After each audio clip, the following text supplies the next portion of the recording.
What's good? What's good? Crosswalk episode 51. I'm Jax. That's Cross. Man, pretty interesting weekend we just went through. Pretty interesting. But before we jump into that, how's it going, man? How's the Monday been?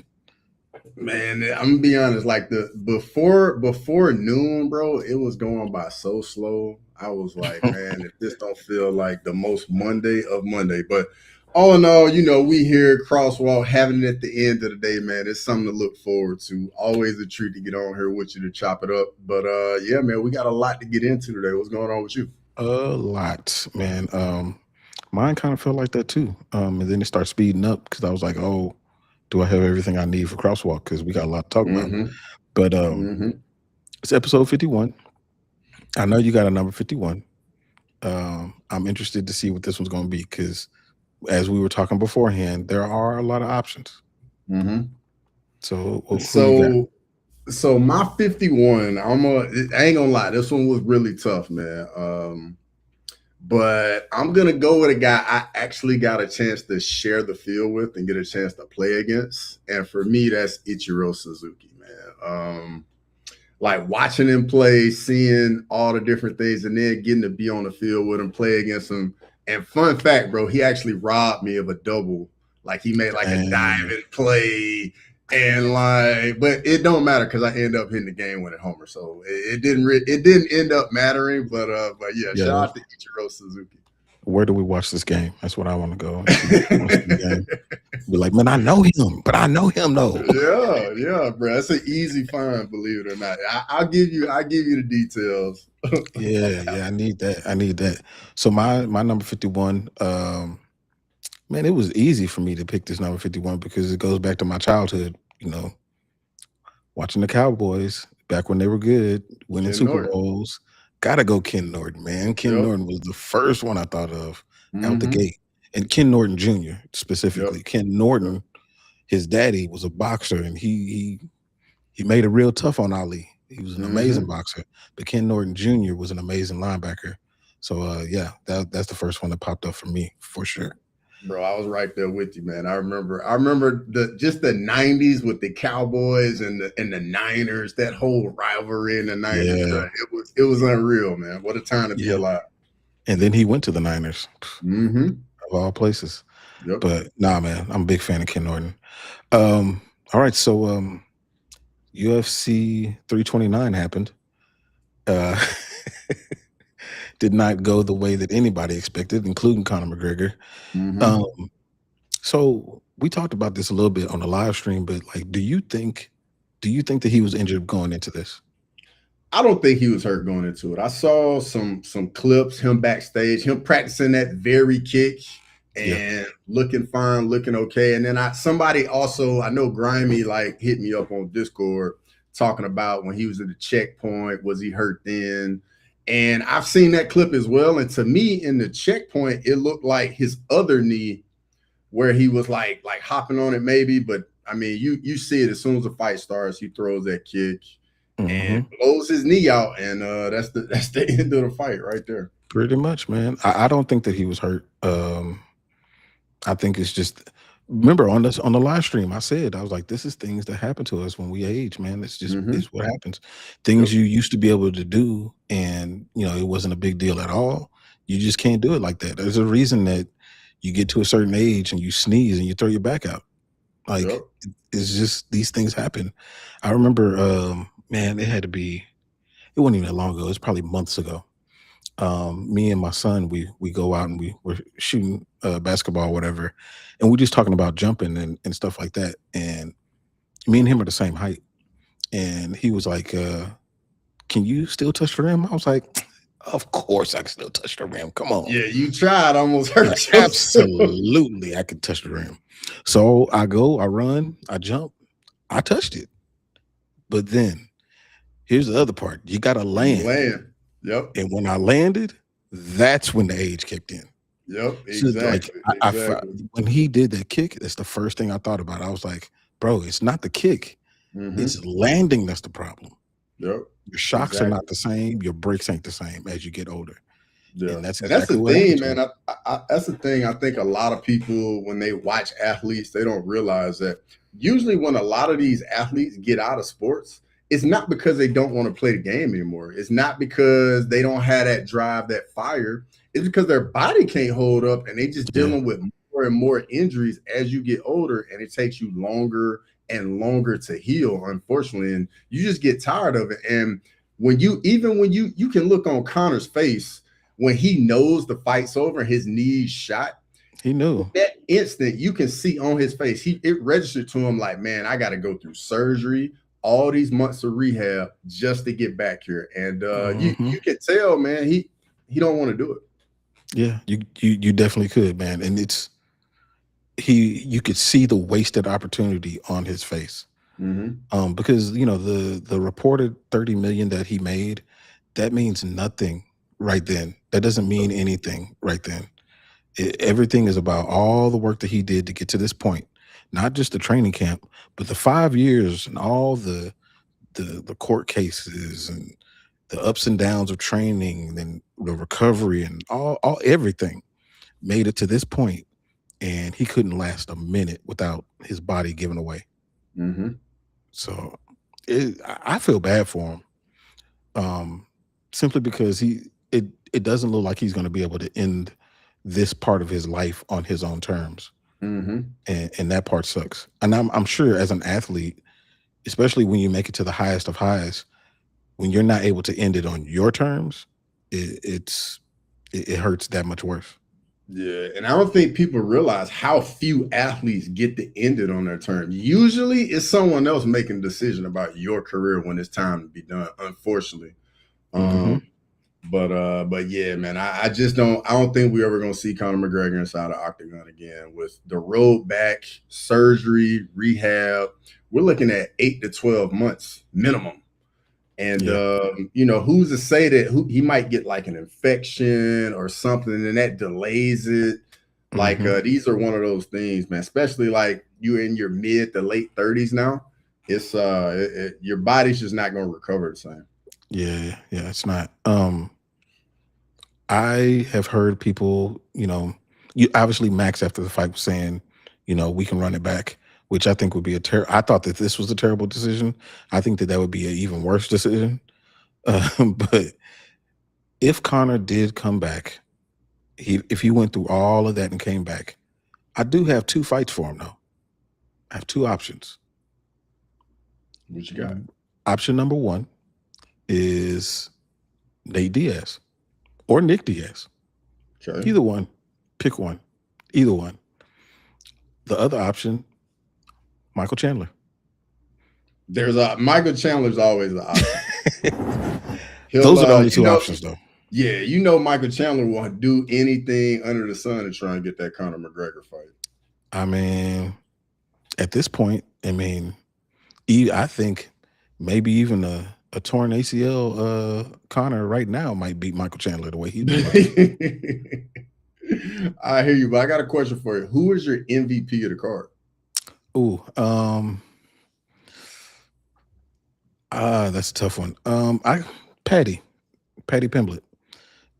He did everything that he was supposed to do leading up to it, as far as like bringing the energy, the crowd was insane for that dude.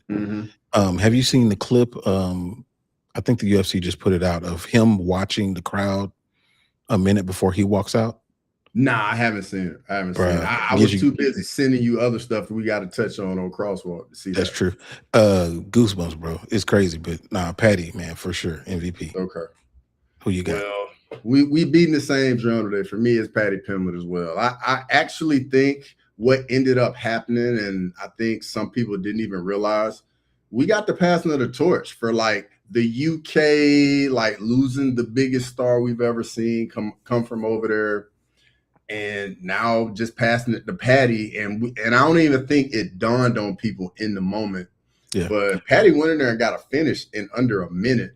And, the crowd was going raucous before him to come out. And, like talking to people before the fight, man, Paddy's a big time star over here in the U.S.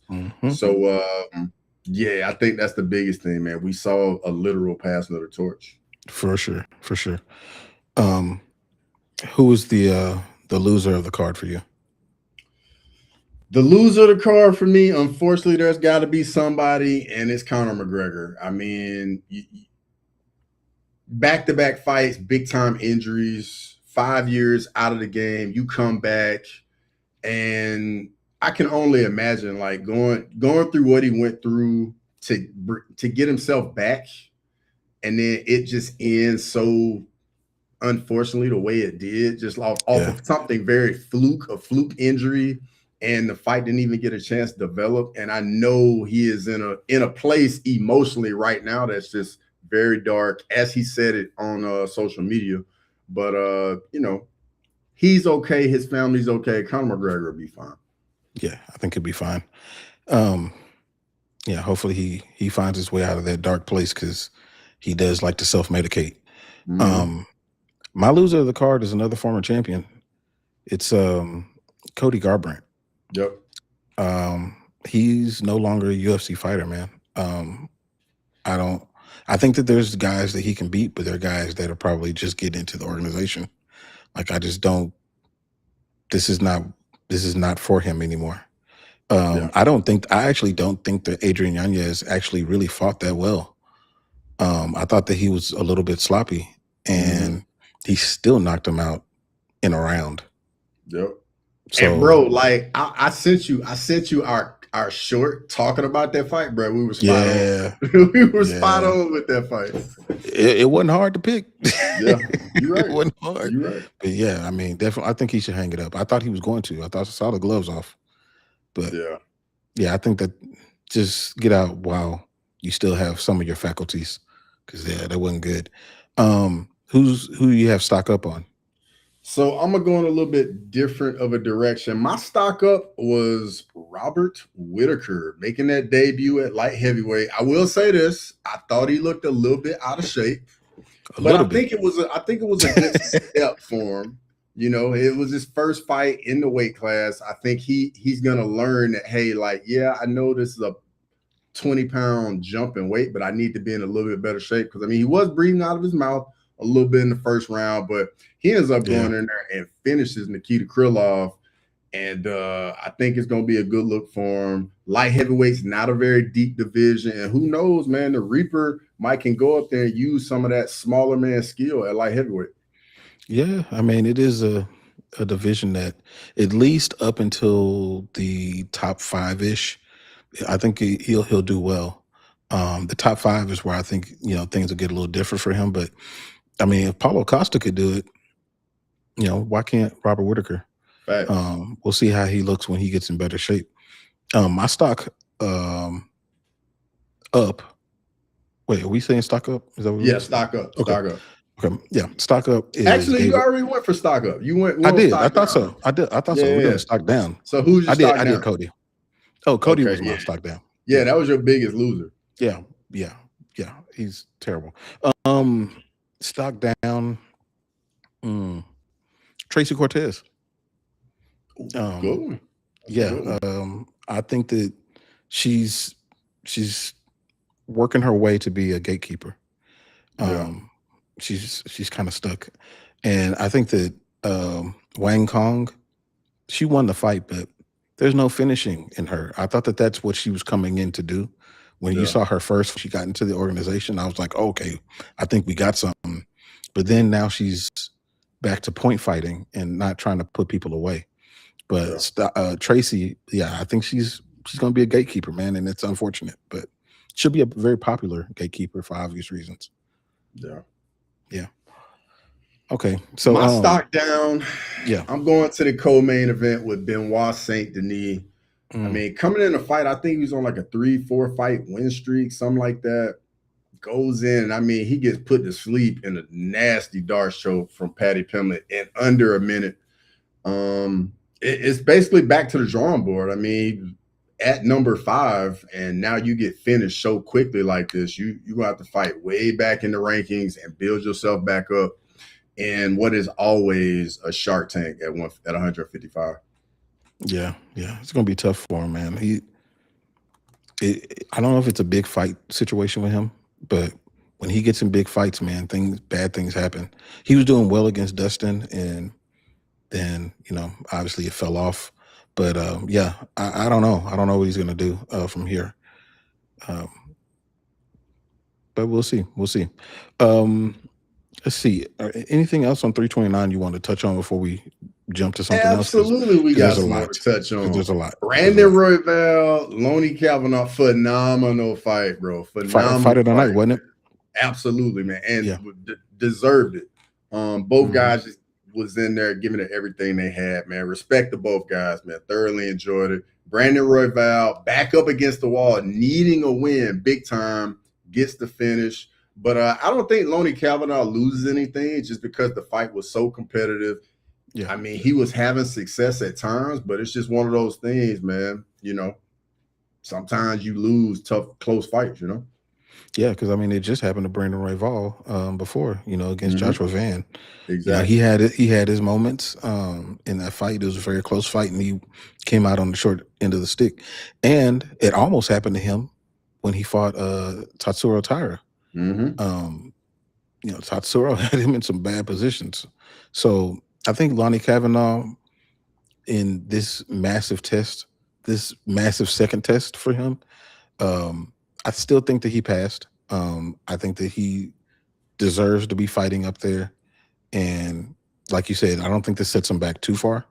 But I am interested to see what he matches up with next, because he should be, you know, according to what Mighty Mouse has said about Kavanaugh, he should be knocking dudes out at this weight class.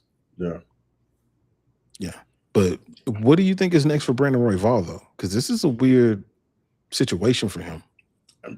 I don't know, because I mean, he has nobody to fight. He's already fought Manel Kopp, Joshua Van, Tyra, Moreno, Pantoja. I mean, Azul Elmabayev, I mean, I know he called him out. I think that's the only person around in his vicinity he can fight, honestly. And I do like the matchup. I think it's another super competitive fight, a little different of a test with Almabayev, but I think that'll be phenomenal as well. Yeah, no, I think that was a really good call out. That was a really smart call out. Let me look at what Sean Moody said. He said Green making that money. And what about Roundtree? Oh, we're gonna get to Roundtree. Yeah, we're gonna get to that, Moody. We're gonna get to that. Western Mass, he said, let's get Whitaker versus Ozdemir. I like that. I do, man. I think at this weight class, man, I'm just gonna worry about Robert every fight he gets in. Yeah. Every single one. Bro, you probably gonna worry about him every fight he in at this point. Yeah, because it just I don't know, man. I don't want it to end bad. I don't. But he wants to keep fighting. He got a lot of kids, so he need to. Western also said BSD is gonna fight Fiziev and lose. Yeah, I can see Fiziev like piecing him up on the feet. As long as Fiziev can keep it standing. Yeah, but if he get Fiziev on the ground, though, it's a different ball game. Yeah, that would be bad. Okay, the King Green versus Terrence McKinney fight. Yeah, that one went faster. That one went longer than I thought. Bro, I'm gonna be honest, man. Having picked King Green in that, bro, I was so nervous. I was like, oh my God, bro, he's about to get finished on the watch along, just covered in blood. And then man, I don't know. It's like Terrence McKinney. He finds a way to lose. I don't know what it is, man. I mean, I know I saw he in the on social media, he said he got hit in the liver, and that's why he went down like that. But I mean, I watched the replay. It didn't look like he really got hit in the liver like that. But I mean, hey, it is what it is. And I will say this though. I thought the ref should have let it go on into the second round. I mean, it seemed like he stopped the fight after the bell to me. I didn't like the stoppage, but hey, it is what it is. Yeah, I didn't see a lot of complaints about it, you know, specifically from Terrence McKinney, but I agree. I felt like that should have gone into the second round. Not just because I picked Terrence McKinney, but I just thought that was the right thing to do in that moment. But the fight went pretty much exactly how I thought it was going to go. It's just Terrence just ran out of gas. Yeah. And Bobby was still here. Yep. So, I mean, that one went how most people thought it would go to. If Bobby could survive the initial onslaught, then it's his fight to lose. So and he just happened to get it done in the last second. But it was an amazing fight for as long as it lasted. Yeah. Okay, we got to get to Gable Stevenson. That's what I was just about to say. Actually, I've already watched this fight 3 times. Like, I like the way Gable Stevenson fights, man. I really do. For a dude that's a wrestler to come in, and he didn't rely on his grappling like that. He came in to fight, and Ellison came to fight too. Like, that dude he deserves to fight another fight. Yep. Because he got something to him. But what did you think about this fight when you saw it? So, I mean, coming into the fight, we talked about the odds and all that, but then once we got to the fight, man, and both these dudes went at it, big respect to Ellison and Gable Stevenson. Gable Stevenson opened a lot of eyes with the striking.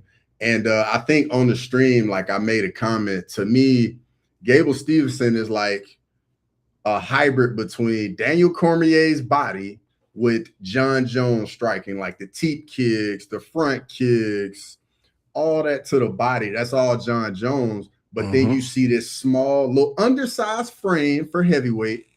And I personally think he needs to like watch some DC tape, because I think learning how to fight on the inside, use that grappling, manhandle dude, use that pressure is going to be a part of his game plan that can take him a long way down the road.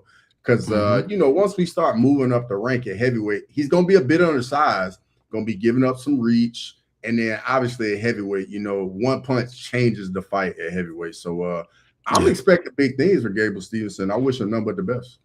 Yeah, man. I expect him to move forward really fast. And I really hope I saw him talking to DC after the fight.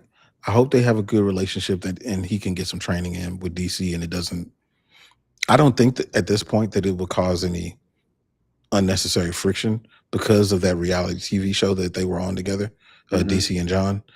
So I think that if I'm Gable, I'm saying to John, hey man, let's partner with DC just a little bit. Y'all ain't gonna fight again. Yeah. So let's partner with DC just a little bit, because we're the same size. Let me steal some tricks from another champion and see what I can do. Because that dude is fast. He's strong. He got pop. Like, he got a lot to him. And I'm gonna be honest. I think if he goes to John Jones like that and is like, hey, I'm just looking to get better, and I think there's parts of his game I can implement into my game to make me better overall. But obviously go talk to him, because they do have that history. And I think if he go talk to him, John Jones will definitely understand, because I think John recognizes what it takes to be the absolute best in the game. Yeah, and John respects DC and what DC is, because I mean, DC being great only makes John greater. Yep. So yeah, I think if he's able to have that conversation and get that and implement those things into his game, dude, sky's the limit for that dude, for real. Yep. For real. What I don't want them to do though is for them to rush him. Like, do not rush that dude. He's only got 4 MMA fights. Like, take your time. Yeah, you're not trying to give him the Josh Hogan treatment, huh? I think Josh was a little bit more ready, a little bit more ready to jump into the deep end than he was, or than he is. Not to say that he's not physically ready, but just the mental part of it. Being at that, Josh he I don't know. He's different, man. He's different. All right, so I gotta ask you, what did you think about Luke Riley? You know what? Luke Riley is a lot faster than I thought he was. I picked Luke, but when I saw the weigh-in show, not the ceremonial, and I saw them square off, and I saw Kakamaka, I was like, man, I don't know. Maybe I picked the wrong person. He just looked like he was a little bit more ready than Luke, in that body language. But Luke, he fights the way that he fights, and he's fast, and it works. He has a lot more power than you think that he has, and you don't know it until you're laying down. Yep.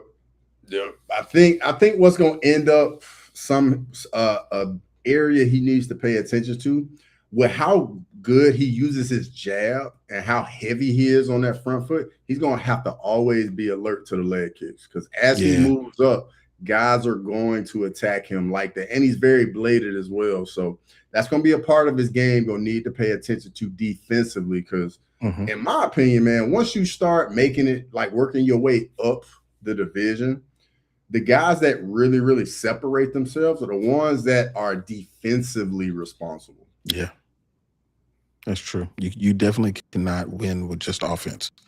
As Terrence McKinney. My boy got Marshawn Lynch for him. We don't miss one. It's either gonna be Marshawn Lynch or it's gonna be Snoop. It's one of the two. Bro, in the chat, man, somebody gave me the best nickname. Buddy called me Macho Snoop. Macho Ball Snoop. I was like, bro, that's pretty good. I like that. That's a good one. That's a good one. Yeah. No, I feel you on the Marshawn. That's my guy. Yeah. So one more prospect I wanted to touch on this card. Damian Pinas. I like that guy. Didn't he called out Susakayev? Yeah, he did, bro. That's a good call out too, bro. Do you remember the history on this one? No, I don't know the history. Go ahead. So Pinas was supposed to be on the Contender Series, and he said TRT Snoop. Fucking gravy. So Pinas was supposed to be on the Contender Series, but he had to pull out because of injury, and the person that replaced him was Susakayev. Oh, and so Susakayev, he was on something, and he said that he didn't know who Pinas was, and Pinas is like, "Oh, you know who I am." That's where the beef started because Susakayev was like, "I don't know who that is." Yeah, and so he felt disrespected. That's why he called out Susakayev. I like that. Hey, but I'm with you, bro. That's a fight, bro. Yeah, and I like him, bro. Big time power, big for the weight class too. And I mean, even in the fight, man, Cesar Almeida was having success, staying at range, using kicks, being a lot of different weapons. But all it takes is one punch from Pinas, man. He got him up out of there. Yeah, man. Middleweight is getting nasty with some of these big dudes that can, finish fights. You got Tiba Gautier. Yep. He's in there. Susakayev. He's not. Yep. He's not in there. Yeah. Yeah. I mean, yeah. There's some. Shoot, even Ryan Gondra from earlier in the card. That's another one. Yeah. Real talk.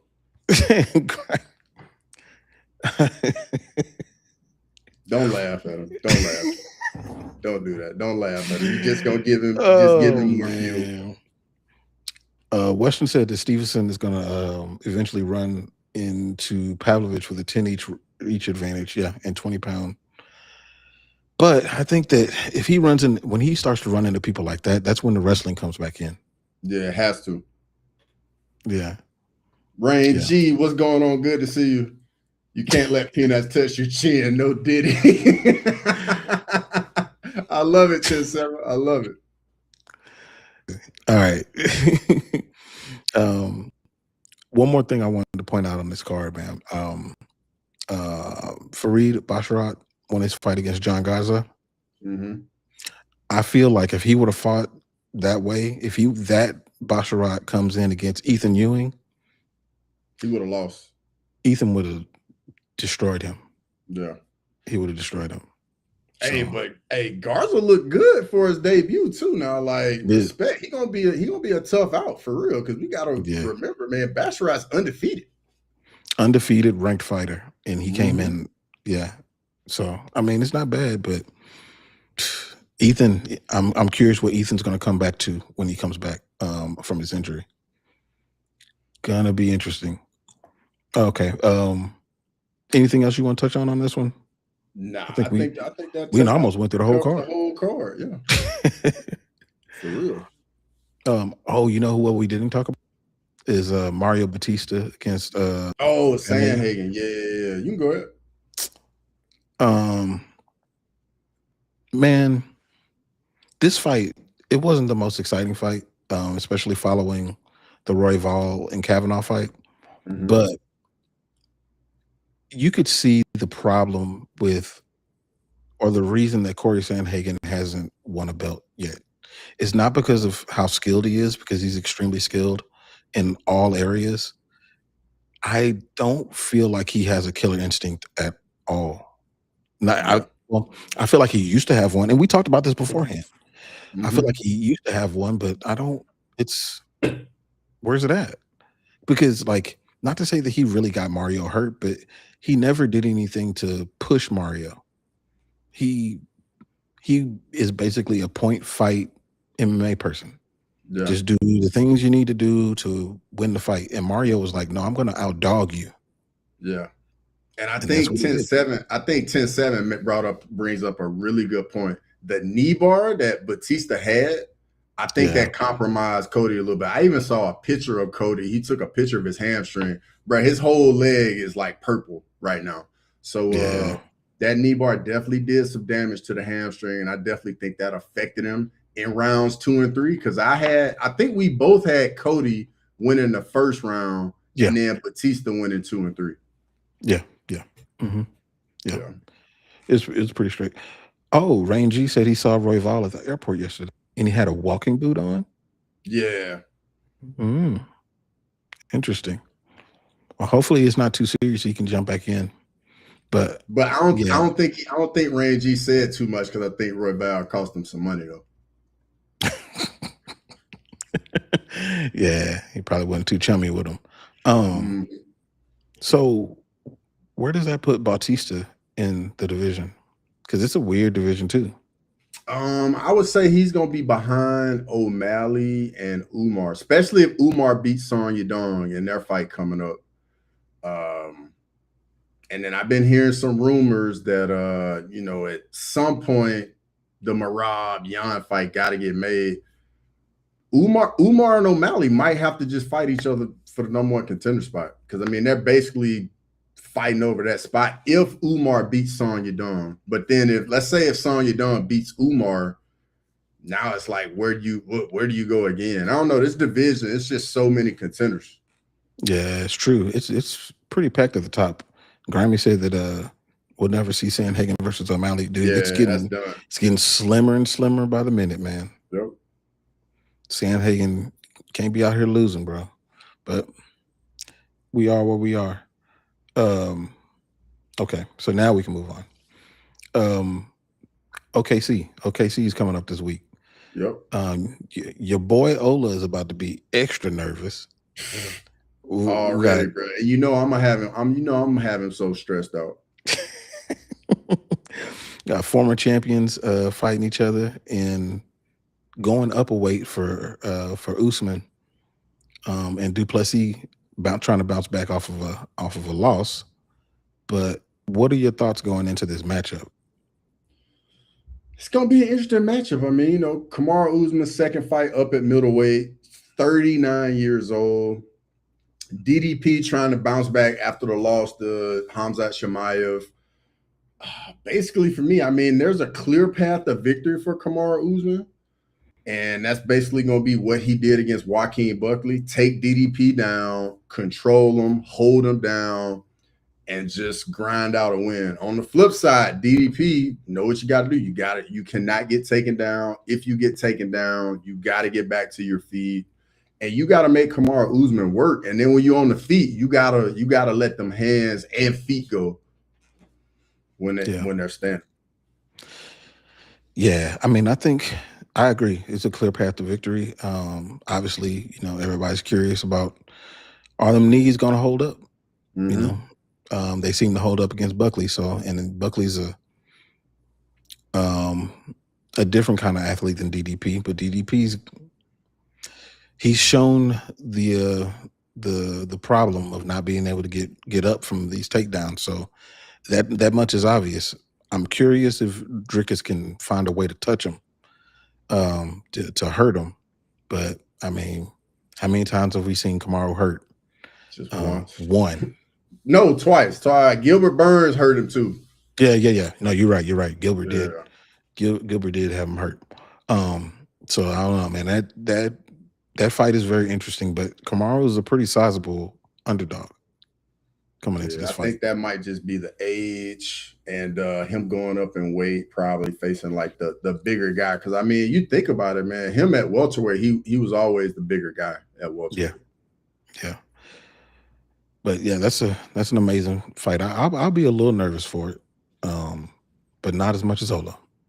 And he better it better be his dog of the week.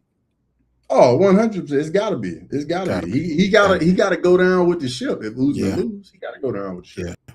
Another fight that I'm crazy nervous about is Jared Cannonier versus CLD, Christian Leroy Duncan. Yep. Jared is what, 43? Is he 43? 42. Yep. Bro, that's old.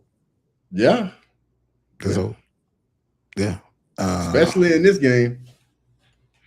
In regular life, it's fine. Yeah. In fighting or any athletics, bro, that's old. That's ancient. Grimy got DDP'd by decision. I can see it. Yeah, I can see that too. Is there any way that you would go Jared Cannonier in this fight? So I think Cannonier saving grace in this matchup. We're gonna do a little MMA math here. I know it, it ain't the most reliable thing, but CLD's last loss was to RoboCop, and Cannonier knocked out RoboCop in 2025. So I mean, that's a feather in the cap Cannonier has going into the fight. Like, hey, a dude that just beat him, I put him out. So I think Cannonier is going to be a game opponent, veteran of the game. But unfortunately, like, I think if Cannonier had like a grappling type game that maybe keep CLD honest, I would feel a little bit better about Cannonier. But at 42, you're just a striker. CLD's a striker. And CLD is going to have a 1-inch reach advantage. I don't know. It's Cannonier is going to be up against it. I mean, he's been at the top of this division for so long. Father Time's undefeated, unfortunately. Yeah. I do not have high hopes for him. Chase Hooper, Mitch Ramirez. Do you think that Chase is a big favorite? Yeah. But he in a tough spot though.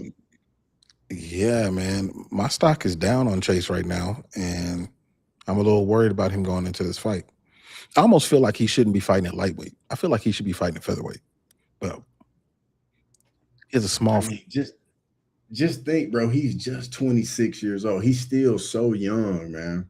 Yeah. And his body's still developing. But coming off the 2 losses, he got finished in the first round. His last 2 fights, man, that's not where you want to be. But on the flip side, Mitch Ramirez coming off 2 losses where he got finished as well. So I mean, they're essentially at the same spot. Fair fight. Yeah, real talk. And Hooper's been in there with probably better competition, but I mean, Mitch Ramirez ain't been in there with slouch. He's been in there with Mike Davis. Mike Davis is a quality opponent. Thiago Moises 2 years ago, that maybe was a different Moises than the one that got kicked out of the UFC here kind of recently. Yeah. But Chase Hooper definitely needs his win because I mean his development. Because for a while there, we were seeing he was getting better on the feet. And then I think once he started getting better on the feet, man, he started getting reckless defensively and just started getting hit way too much. Yeah, it's the same, man. And you mentioned it before is, the defensive responsibility. Like you gotta be responsible defensively, or you're Terrence McKinney. Amazing offense, terrible defense. Cowboys last year, same thing. Same thing. Let's see what else. Oh, here's an interesting one from a visual standpoint. Tabitha Ricci against Fatima Klein.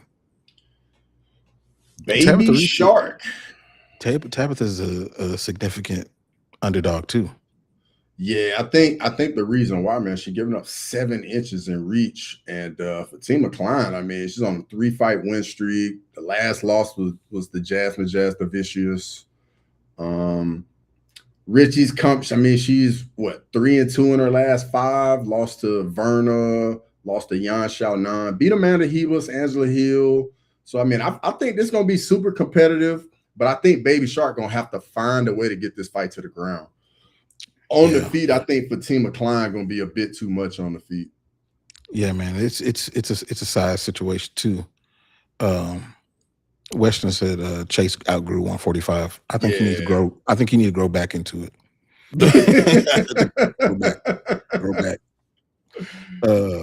But no, Tabitha, she's going to consistently run into this size issue. Not just from how big she is, but from how long her arms are. Her striking is not, her number one discipline. So she can't really go into a fight with disadvantages. So yeah, I think that she's supposed to win this fight for sure. Yeah. Oh yeah, 10-7 said he heard Slava Claus and thought he was Wonder Boy. Yeah, and where's Slava Claus now? Exactly. Up out of there. Let's see other fights on the card. He brought up Austin Bashi against Jose Miguel Delgado. That should be an interesting fight. It's a very close fight. And another sneaky one. I don't think anybody gonna be talking about, but Jean-Paul Labosiani versus Sekion Kwo, Korean Tyson. Bro, I'm telling you, people sleeping on that one. It's gonna be a knockout in that fight. Yep, 100%. Yep. I mean, yeah, man, I think that's gonna be an amazing one. He on a 6-fight win streak. Labesiani's on a 5-fight win streak. So I mean, this gonna be dynamite right here. Yeah, that one's gonna be good right there. I'm really looking forward to that one. Yeah, you gonna stream this card? Bro, you already know I'm here for it, man. You know I'm here for it. I got to stream for the people, man. So chat, Saturday, pull up for the watching long. I'm gonna be doing it. You already know what time it is. Grimy. What is it with his thing with you and Asians? Did you say that at some point? You had to say it. Bro, I've said some on some live streams, man. And Grimy ain't ever gonna let me hear the end of it. That and also when I told my E True Hollywood story on the live stream. That's probably the main reason why. Okay. All right, don't be out here like Frankie Frankie be telling much. I'd be like, bro, no, I'm telling, man, when I got started telling the story, man, like more and more just started coming out. Garmy said he ain't got no life. Whatever, Garmy. He said you got to tell a story.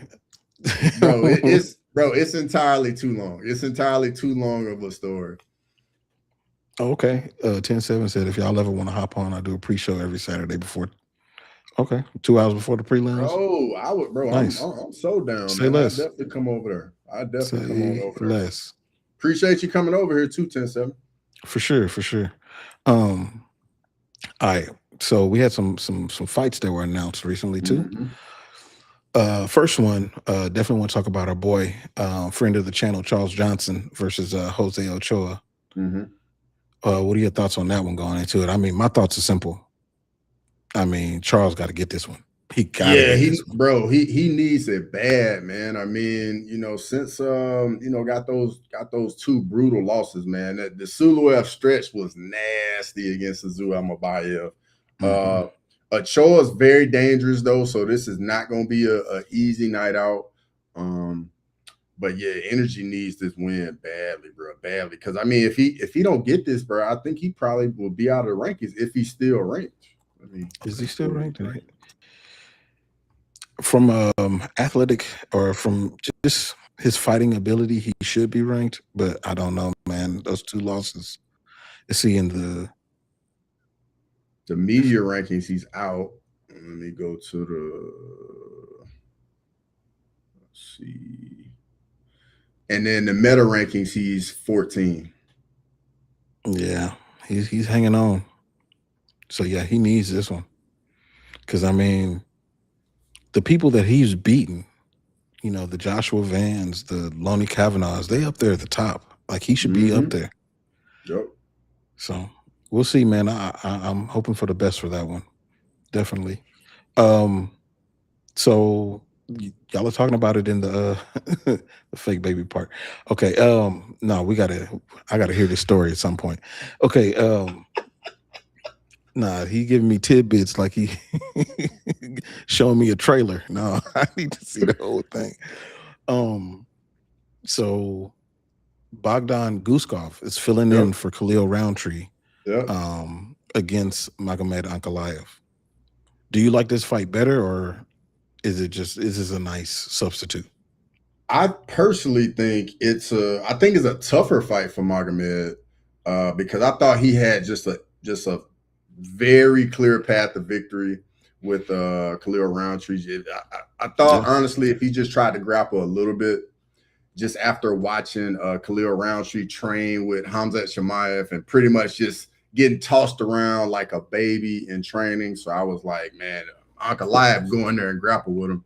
It's an easy win. But now with Guskov, man, he kind of finally gets a chance to break away from Jan Blachowicz. I feel like they've been fighting each other for 5 years now.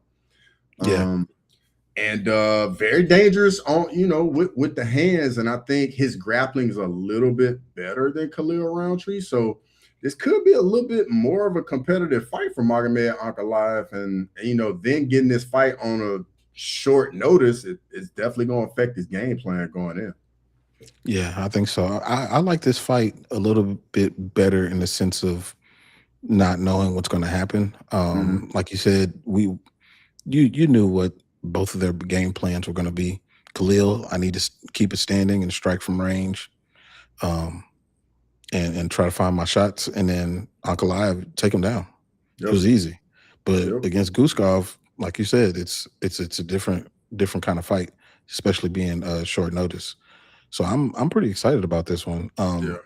For Khalil, I wonder what the injury is. Does anybody know what the injury actually is? I haven't seen anything about it. But then something else, another piece of this fight too. Guskov's just a naturally bigger guy than Khalil Roundtree too, because Khalil Roundtree is an undersized light heavyweight. Guskov is a legit light heavyweight in stature. So I think that's going to play a part as well. The reach is probably going to be negated at that point, and he might even have bigger power in his hands than Roundtree does. Yeah, could. He definitely could. I don't know. It's interesting. It's a really, really interesting sub. And the fact that Ankalaev is fighting down so far in the rankings, not because anybody wanted that to happen, but just because of the circumstances. If Ankalaev loses this fight, man, like he behind an 8 ball at that point. Yeah, the title shot's gonna be, real far away at that point. So, interesting fight, really interesting fight. Another fight, Manon Fiorot against Alexa Grasso, the former champ. Yeah, I feel like this is gonna be a title eliminator, #1 contender outside of Natalia Silva. Natalia Silva, in my opinion, she's the clear #1 contender. But this is the fight to determine who fights for the belt next, if and when it ever happens. Love the matchup. Alexa Grasso got that brutal finish in her last fight. Manon Fiorot, I think she's coming off finishing Jazz the Vicious, I think, in like the first round. So this gonna be a competitive fight. I think the path of victory is obviously Grasso used the boxing, land some clean. And Fiorot, man, basically she kind of like uses her size in the weight class because she is one of the bigger fighters in the division. Yeah, has power, very strong in the clinch as well. Good kicks, very well rounded. So I think that's going to be a very competitive fight. I'm looking forward to that one. Oh, 10-7 is going to be at that fight. That's what's up, bro. Yeah, that's dope. That's dope. Yeah, dude. Before, if you were asking me how Alexa would have done against Manon before that last fight against who was it, Macy Barber, I would have been like, man, Manon's gonna run right through this girl. But then I saw how vicious Alexa was against that. That changed my mind completely. Yeah. So now I'm like, this is going to be a far closer fight than I thought. Yeah. And I'm curious if you know how Alexa's going to fight this fight, because you've seen Alexa Grasso go up and down. You know what you're going to get from Manon, but you've seen Alexa go up and down as far as like her style, what she chooses to kind of rely on in a fight. Like her fight in the Sphere, like I don't even know who that was. That didn't even seem person. She came in as a champ and looked terrible. Yeah. Grimy said, rumor is Barbara still hasn't woke up. But she got finished twice. Knocked her out, then choked her out. Like that was insane. So I don't. Hopefully, we get that Alexa Grasso. If we do, man, that's an amazing fight. But you know what? I have a question though. So this fight, do you know what card it's going to be on? I did not see that. Might be maybe 331, maybe.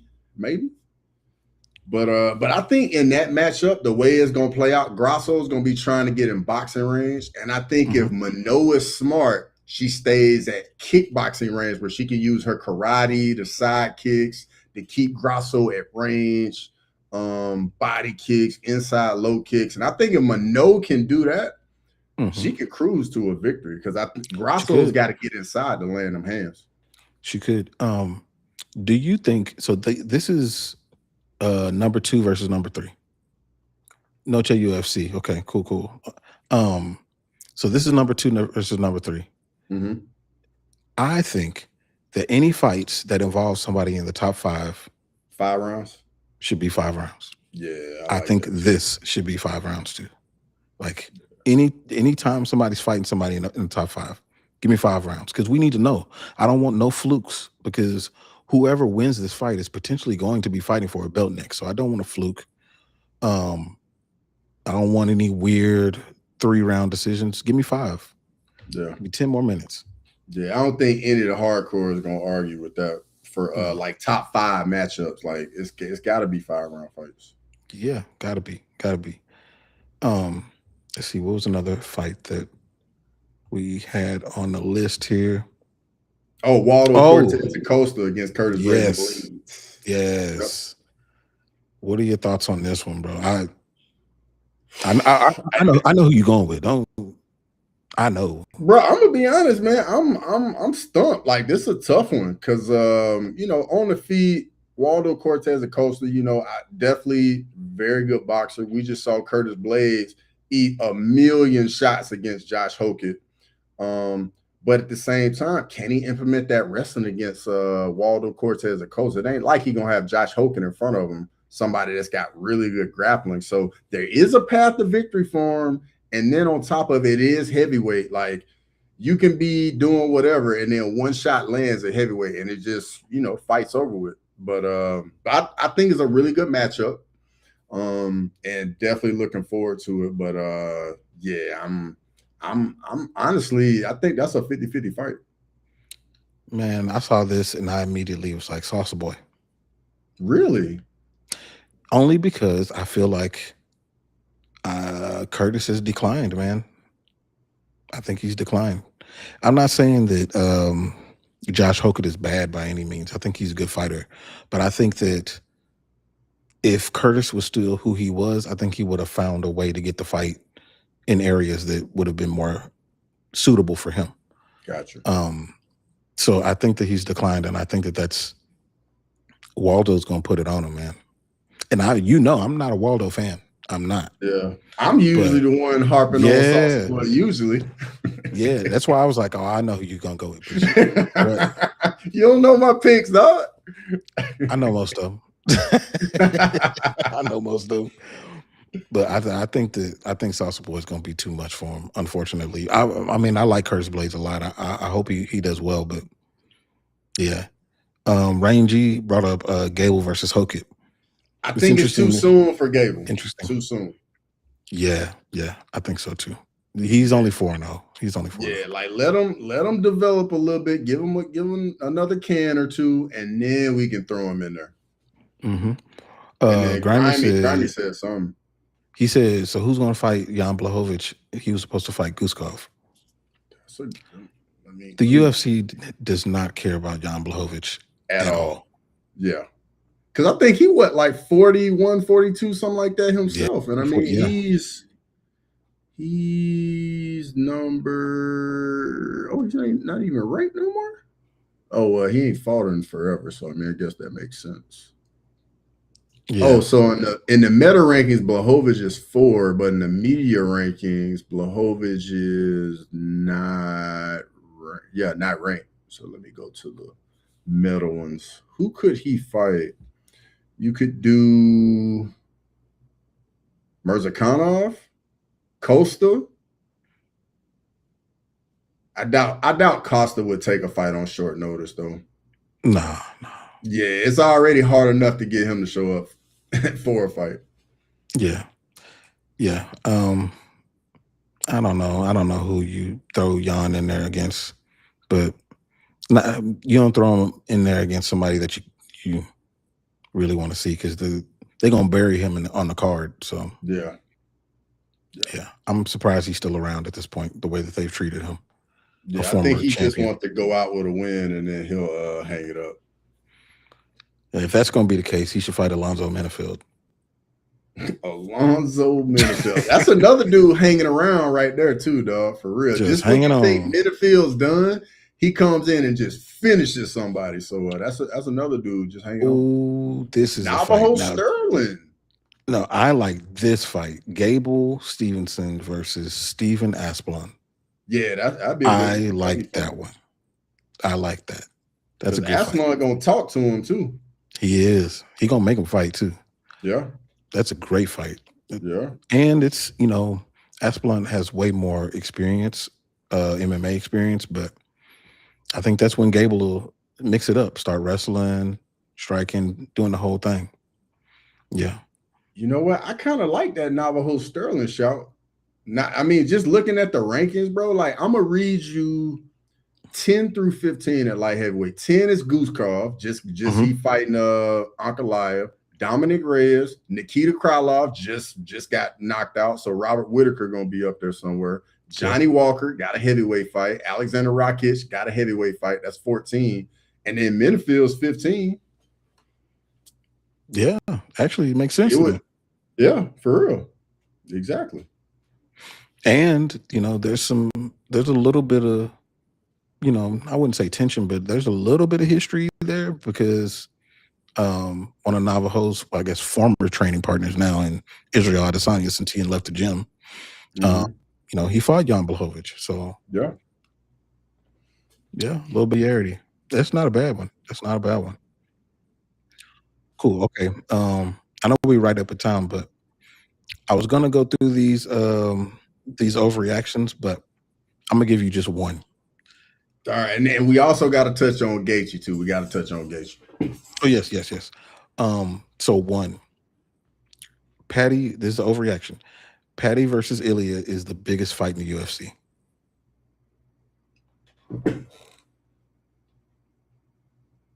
I don't think that's an overreaction. I think that's spot on. I think that would be the biggest fight. Hold on. Is there something else that's... especially if you do it over in Europe somewhere, it's the biggest fight.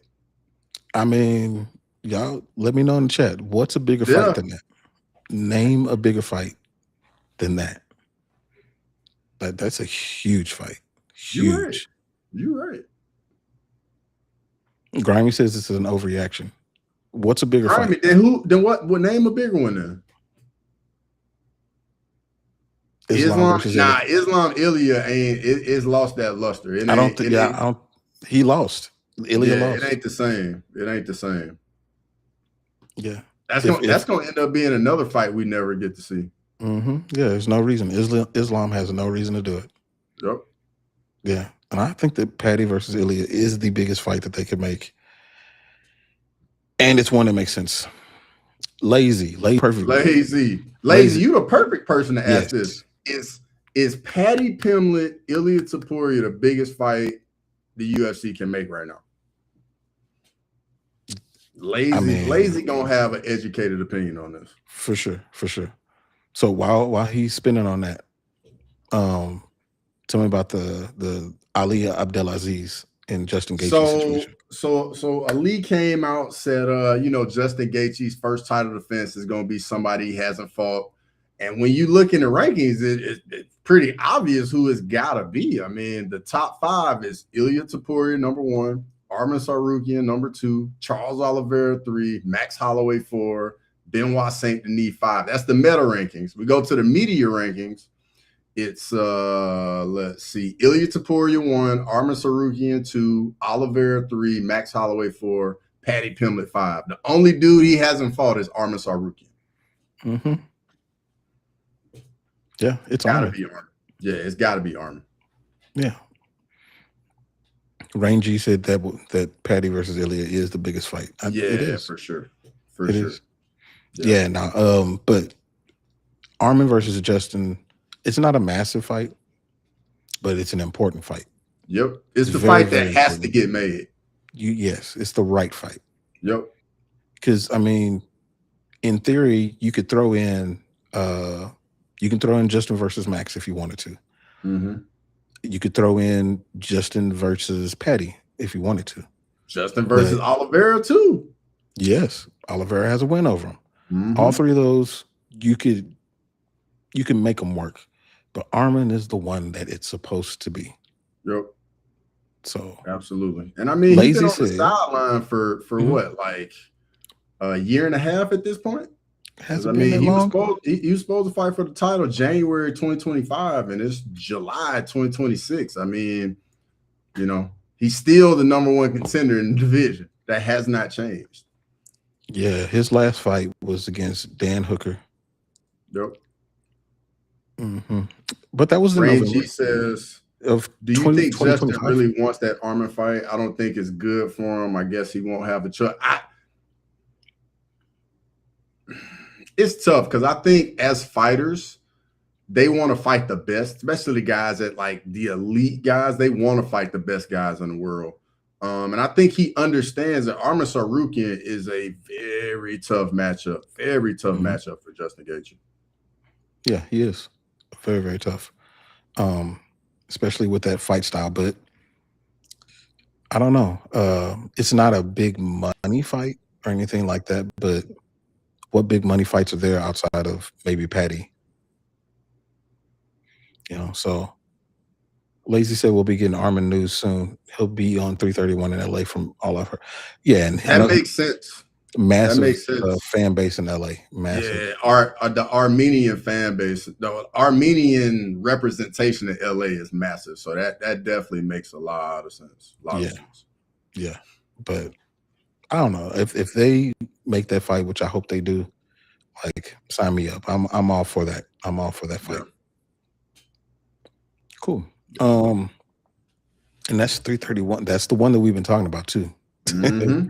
Yeah, that's the one. It should be some news like breaking here pretty soon about it. Like they're gonna need like a headline co-main for it like pretty soon. Mm-hmm. Yep, they are. They are.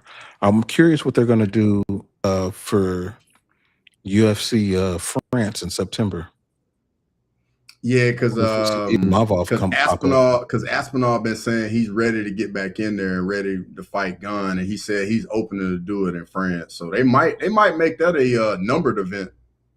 Yeah, because as it stands, it's just a fight night. But exactly. But you get the 2 big boys on there. See if Cyril Gang can finish what he started. Mm-hmm. Just have 2 numbered events in a month. I'm cool with it. Yeah. Grimy said you wonder what fights are going to be on the Gamrot card. I don't know, but I've never called a card a Gamrot card. It's a Southkill card. It's a Quillen Southkill card. Of whom I'm actually working on a video. I'm working on a video about Quillen Southkill, so it should be interesting. But before we get out of here, I know you're gonna stream. I know you got some streaming situation. You know what we should do is we should get a graphic of your streaming that you got coming up so we can everybody. Bro, I gotta get the streaming in, man. Gotta get the streaming in. Man, honestly, I was thinking about maybe doing oh yeah, something else going on. MLB All-Star game going on. The home run derby's tonight. I don't think I've watched the home run derby in a minute though, but I know we got that. Obviously the card this weekend. I will be live streaming that, so make sure you pull up. And I might even going over there 10-7 early on Saturday, see if I can do something with him. I'm always down to make some content. Yeah, man. If I can find a way to get my kids wrangled, then I might pop on there too. Cool. For sure. Cool. Well, appreciate y'all boys popping in here, man, and we will holler at y'all boys next time. Peace. Thanks for watching Crosswalk. Come back next Monday to chop it up. So please, whatever.